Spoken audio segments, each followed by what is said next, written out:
Вітаю, шановне господарство! Сьогодні ви на каналі Астрологія, Історія і Рок-н-Рол. І з вами Наталя Сліж. Так само мої відео можна ще поглядіти у моєму тиктоку Астромах. І сьогодні у нас буде оговорка про Ілона Маска. Особо вельми популярная на сённяшні дзень, знакамітая, прычым гэта не просто мільянер, это мільярдэр. І таму мне было вельмі цікаво паглядзець яго карту, і якія дае магчымасці гэта карта менавіта для бізнеса і іншых цікавых рэчаў. Ну і таксама непасрэдна, як гэта звязваецца з палітыкай і новымі тэхналогіямі, якія будуць развівацца. І так, і дадаткова я яшчэ, канешне, дадам інфармацыю, як яго гараскоп будзе сумяшчацца з гараскопам Трампа і чаму яны так добра камунікуюць. Ілон Маск, у першую чаргу, гэта інтраверт. І экстравертам ён стаў па вымушаных абставінах. Увогуле, яму вельмі цяжка самарэалізавацца і самапрэзентавацца. Ён больш, канешне, бы вёў такі закрыты лад жыцця, чым адкрыты. І сябе прадставіць, самавыразіцца для яго якраз вельмі і вельмі праблемна. Асабліва гэта было ў пачатку яго жыцця, ў юнацтве. І гэта нават пацверджваецца ў біяграфіях. Сам ён па сваёй характарыстыцы вельмі сентыментальны, чуллівы, эмацыйны, але пры гэтым ён вельмі цікавіцца рознымі тэмамі. Ён такі сам па прыродзе сваёй чалавек, якому цікава ўсё, розныя рэчы, ён меркурыянскага тыпу. Але пры гэтым у яго розум эмацыйны. Ён многія рэчы, у тым ліку інфармацыю, успрымае праз эмоцыю. Самае важнае для яго жыцця, якраз для захавання самабяспекі, гэта грошы. І грошы якраз даюць яму пачуццё бяспекі, і ён рэалізуецца ў гэтым. Ён бачыць у гэтым асноўны сэнс. Не грошы дзеля грошай, а для таго, каб себя адчуваць у бяспецы ў першую чаргу. Пры гэтым у яго у другім доме, які займаецца грашыма, пас фартуны, і гэта азначае, што яму будзе ў гэтым плане заўсёды шанцаваць. Але стабільнасці ў гэтым плане таксама не будзе, таму што там знаходзіцца месяц, які дае шмат эмоцый у фінансавым плане і пачуццё вечных хваляванняў. Пры гэтым ён можа і зарабляць вялікія грошы і якраз рознымі рэчамі, звязанымі з нестандартнымі тэхналогіямі, інавацыямі і камунікацыяй. І гэта ў яго якраз вельмі і вельмі добра спрыяецца, але пры гэтым для таго, каб гэтай сферай займацца, яму вельмі шмат прыйшлося над сабой папрацаваць, каб пераключыць сябе ў іншую галіну. Ну і акрамя таго, можна адназначна сказаць, што ўсё, што звязана з буйнымі фінансамі, калі ў гэта ён прыкладае нестандартныя намаганні, гэта прыносіць яму плён.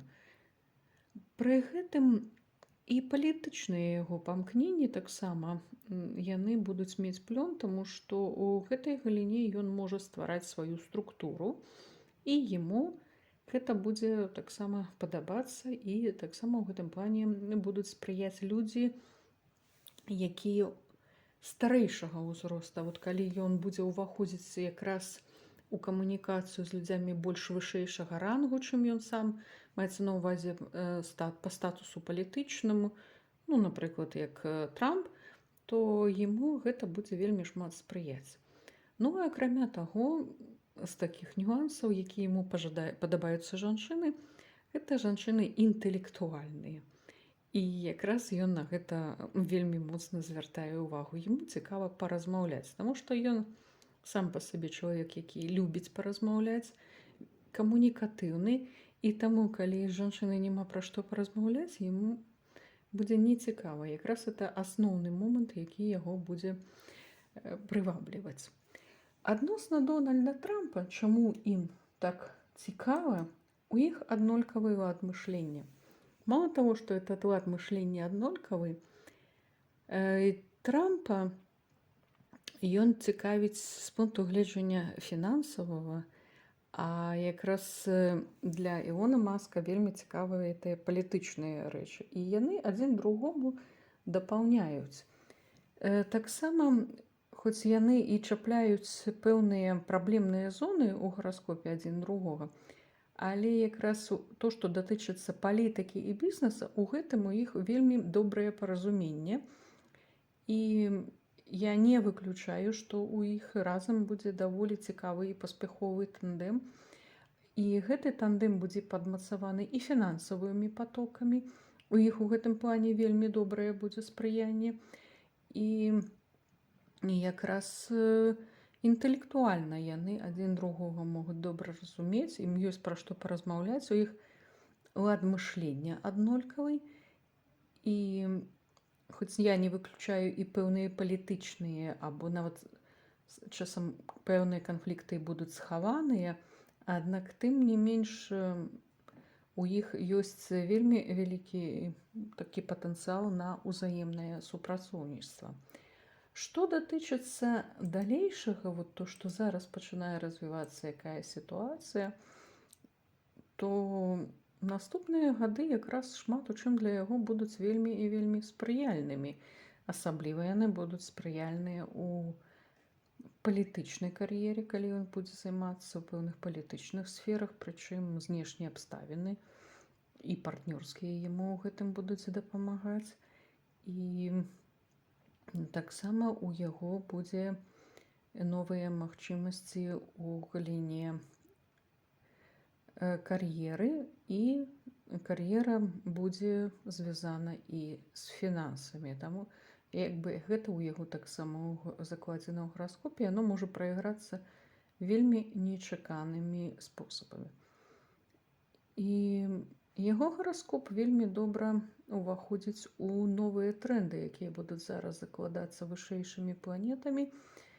І ў бліжэйшы час весь яго патэнцыял якраз можа яшчэ больш раскруціцца, яшчэ больш уплываць. Таму то, што ён гаворыць, і яго праекты, я бы параіла за гэтым сачыць, таму што шмат у чым ён і будзе працягваць закладваць тэндэнцыі, асабліва якія датычацца буйных фінансаў і новых тэхналогій.